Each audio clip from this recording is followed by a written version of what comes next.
So my project is a potentiostat, which is an electrochemical device which is used in electrochemistry to measure and control the output or the potential difference between the electrodes of the electrochemical cell. So it is basically a voltage source which is changing its output based so that the potential difference between the uh, uh, voltages of the electrochemical cell remains constant. So this is the basic composition of our potentiostat, which includes a control amplifier and an electrochemical cell. Since we don't have electrochemical cell available, we are using it using capacitors and resistors. This is how the electrochemical cell looks. We have used calculations to see these values and also the LT-SPAS simulation so that the output is accurately measuring and controlling the potential difference between the chemical cell.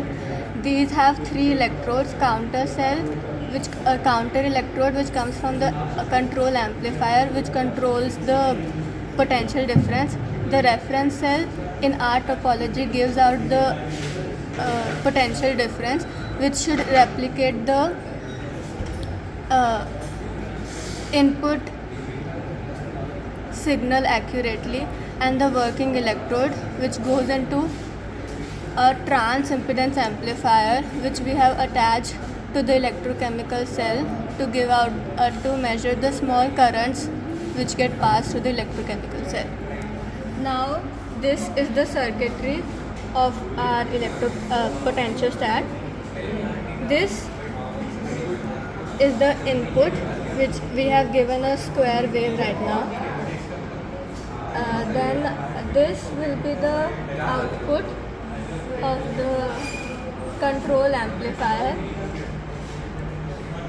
This will be the input for control amplifier. It is almost zero as the positive potential of it is also zero, so we need to maintain these two.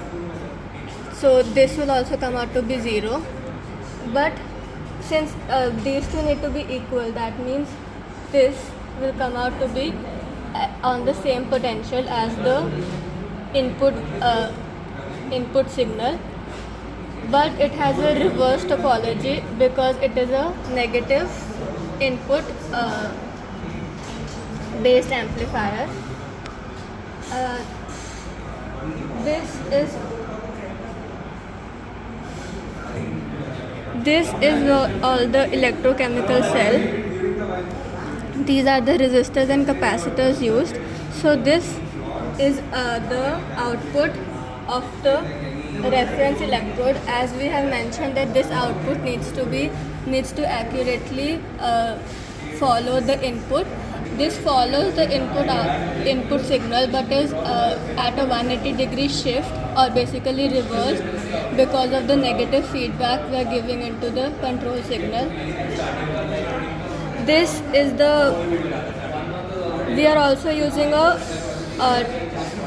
op amp, which is a buffer using these two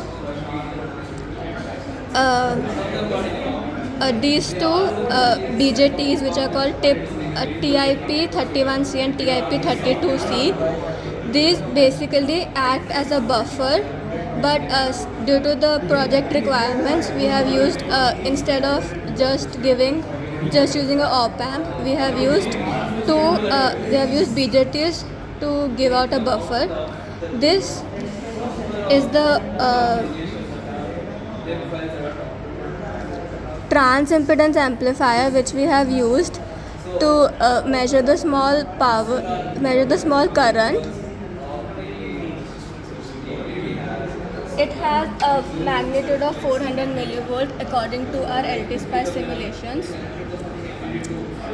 We can measure input based on, we can measure the current passing through the electrode cell based on the voltage out of the trans impedance amplifier divided by the resistance we are using in the transimpedance amplifier.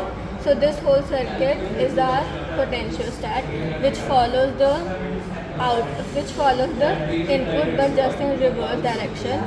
We can also, this is the square wave of 3 volt peak to peak.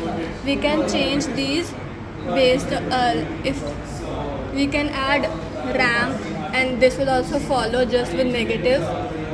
We can also have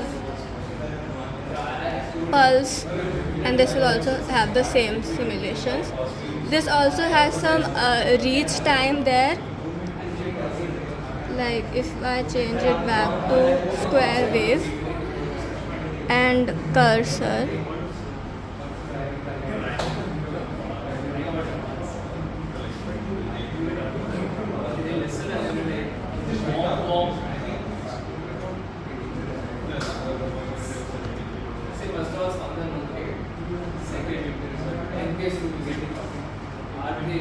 So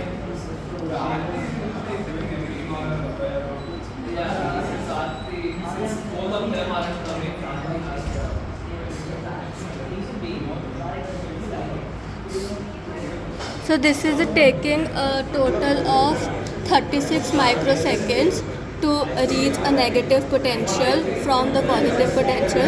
So it has some kind of delay. While in the input, it reaches directly to the from negative to positive in 0 microseconds. So this is the delay of our potentiostat.